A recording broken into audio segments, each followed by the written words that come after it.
শোনো, আবার এই ওয়াজ করলে একদল দাজ্জাল মিডিয়া আছে বলবে, আবার আমাদের মধ্যে একদল মুনাফিক মুসলমান আছে, তারা বলবে, কি বলবে?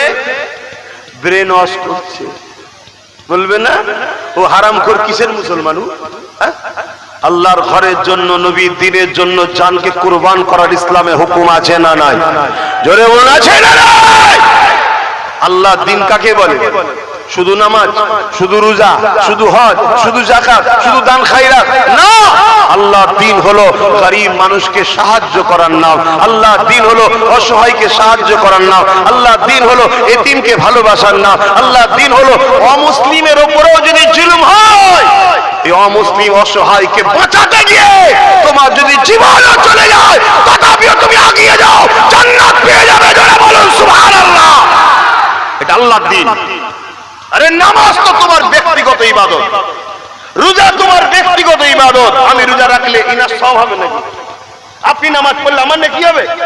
কিন্তু আজ সমাজে কোন জালিম যখন কোন মানুষের উপরে জুলুম করে, তার মোকাবেলায় ওই অসহায় মুসলিমগুলোকে বাঁচাতে গিয়ে তুমি যদি মারা যাও, তুমি বেহিসাব জান্নাত পাবে। জোরে বলুন সুবহানাল্লাহ। যদি অমুসলিমের উপরে জুলুম হয়, শুনে রেখে দাও ইসলাম কাকে বলে। ইসলাম কাকে বলে শোনো। অমুসলিমের উপরেও যদি জুলুম হয়, তুমি সেই অমুসলিম মা বাপ ভাই বোনগুলোর পাশে দাঁড়িয়ে যে জুলুম করছে, এই জালিমের মোকাবিলা করতে গিয়ে তুমি মারা গেছো গুলি খেয়ে, বোম খেয়ে, তোমাকে আল্লাহ বেহিসাব জান্নাত দেবে। জোরে বলুন সুবহানাল্লাহ। আরো জোরে বলুন সুবহানাল্লাহ। কেন ও অমুসলিম কি মুসলিম ওটা তোমার জানার দরকার নেই। সৃষ্টিটা কার? আল্লাহর সৃষ্টিকে ভালোবাসা, আল্লাহকে ভালোবাসা। জোরে বলুন সুবহানাল্লাহ। তাই একজন যদি খোদার্থ কোন অমুসলিম আসে, তাকে যখন খানা খাওয়াবে, পৃথিবীর কেউ না হাসুক, তোমার মালিক আল্লাহ হাসে। জোরে বলুন সুবহানাল্লাহ। যে আমার সৃষ্টিকে খাওয়াচ্ছে। দেখ, ইসলাম বুঝছো? ইসলাম বুঝছো? কিন্তু এই ওয়াজ করলে তোমার একদল বলবে ব্রেন ওয়াশ করছে। বলে না? বলে না? কত বড় শয়তান হলে মুসলিম দাবি করে এত বড় ধোঁকা দিতে পারে কওমকে। এগুলো সব আমার রাসূলের জবানায় যেমন ছিল জুল খুয়াইসারা তামিমি, আব্দুল্লাহ ইবনে উবাই, সব আলেমরা জানে। এগুলো হচ্ছে আজকের দিনের সব বড় বড় সব শয়তান। এরা মুনাফিক, এদের থেকে সাবধান থাকুন। না হয় এরা আপনাদের ঘরে অচিরেই দুনিয়াটাও জাহান্নাম বানাবে, আর পরকাল তো জাহান্নাম হয়েই যাবে। অসুবিধা হচ্ছে নাকি? এখনো জায়গা হচ্ছে না যে হ্যাঁ মানুষ আসতেই থাকবে। কেন আসছে জানেন? আমার জন্য নয়, আমার জন্য নয়, এই সব মদিনাওয়ালার জন্য আসে। জোরে বলুন সুবহানাল্লাহ।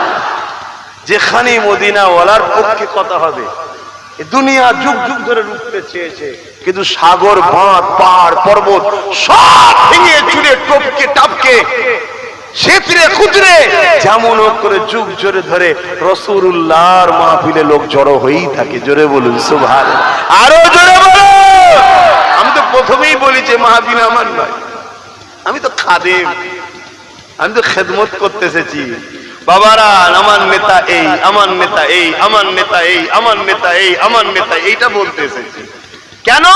আল্লাহ পুরো কোরআন খুলে দেখো, ইমানদারদের ঘরে যখনই আল্লাহ কথা বলেছে, তখনই আল্লাহ বলেছে আমার বন্ধু এই, আমার বন্ধু এই, আমার বন্ধু এই, আমার বন্ধু এই। শুধু নবীরই প্রশংসা করেছে। জোরে বলুন সুবহানাল্লাহ। এমনকি নবীর দরবারে সাহাবারা যখন দাওয়াত পেতেন, আপনারা আমাদের বাড়ি দাওয়াত পান তো নাকি? দাওয়াত দেওয়া হয়তো, কিন্তু আমাদের তো আল্লাহ কারে যখন যাওয়া হয়, যাই হোক, রাসূল পাক সাল্লাল্লাহু আলাইহি ওয়াসাল্লামের দরবারে যখন সাহাবারা দাওয়াত পেতেন, খাওয়া দাওয়ার পরে যারা খাস একদম বড় মাপের যারা কাছের ছিলেন, প্রথম সারির সাহাবা আবু বকর সিদ্দিক, উমর ফারুক, উসমান গনি, জামাই হযরতে মাওলা আলী, সব ভিআইপি এক ক্যাটাগরি। তিনারা সব নবী পাকের দরবারে খেয়ে দে না হুজুরের হুজরা মুবারকে বসে একে অপরের কথা বলতেন। আল্লাহ নবীও বসে থাকতেন। আমার আল্লাহর সঙ্গে সঙ্গে জিবরিলকে পাঠিয়েছে, যাও যে আবু বকর, ওমর, উসমান, আলীকে আমার নবীর হুজরা থেকে চলে যেতে বলো। কেন? আমার হুজুর বড় লজ্জা করে, আমার নবী বড় লজ্জা করে, মুখ ফুটে বলতে পারছে না যে দুপুরে খাবার পরে একটু শুতে হয়, আমার হাবিব একটু শোবে, ওইগুলোকে সব ঘরে যেতে পারো। জোরে বলুন সুবহানাল্লাহ। ভেবে চিন্তে দেখেন তো, খোদ মালিক যিনি কায়নাতের মালিক, এ পৃথিবী তো আসমানের কাছে একটা ফুটবলের থেকেও ছোট। এরকম লক্ষ কোটি গ্যালাক্সি আল্লাহর আছে, এরকম লক্ষ কোটি জায়গা আল্লাহ তৈরি করে রেখেছে। জোরে বলুন সুবহানাল্লাহ। এক একটা জান্নাতীকে জান্নাত দেবে আসমান আর পৃথিবীর মতো বড় বড়। জোরে বলুন সুবহানাল্লাহ। আর কোরআন বলছে লিমান খাফা মাকাম রাব্বিহি জান্নাতান, যারা আল্লাহকে আবার ভয় করে আল্লাহ তাদেরকে আবার দুটো জান্নাত দেবে। জোরে বলুন সুবহানাল্লাহ। আরো জোরে বলেন। আল্লাহর ভয় যাদের হৃদয়ে আছে তারা মাদ্রাসার ক্ষতি করতে পারবে? এই জোরে বলুন। গরিব মানুষ মাদ্রাসা বানাতে পারিনি, অভাবী চাঁদা দিতে পারিনি, কমসে কম ক্ষতি করতে পারবে? আজকে মাদ্রাসা কোন ক্ষতি হচ্ছে না হয়নি, পুরো দেশ জুড়ে হচ্ছে না হয়নি। একদল বোলডুজার দিয়ে ভাঙছে, আর একদল আবার টুপি মাথায় দিয়ে ঘুমটা দিয়ে শিক্ষক বন্ধ করে শেষ করে দিচ্ছে। শিক্ষক গুলো বন্ধ হয়ে যাচ্ছে, জানেন আপনারা? খোঁজ রাখে। আমার ফুরফুরা শরীফ দাদা হুজুরের হাতে তৈরি করা মাদ্রাসা। আমাকে না মানলেও দাদা হুজুরকে মাননেওয়ালা তো সবাই রয়েছে। কি গো, এখানে সব দাদা হুজুর মাননেওয়ালা। আমাকে পছন্দ সবার নাও হতে পারে, কিন্তু আমার মুর্শিদ কেবলা এই পূর্ব ভারতে দিন ইসলামের গাছ রোপণ করেছে। জোরে বলুন সুবহানাল্লাহ। আজকে গাছ বড় হয়েছে, ফল আমরা খাচ্ছি, কিন্তু গাছটা পুঁতেছে কে পূর্ব ভারতে? দাদা হুজুর পীর কেবলা।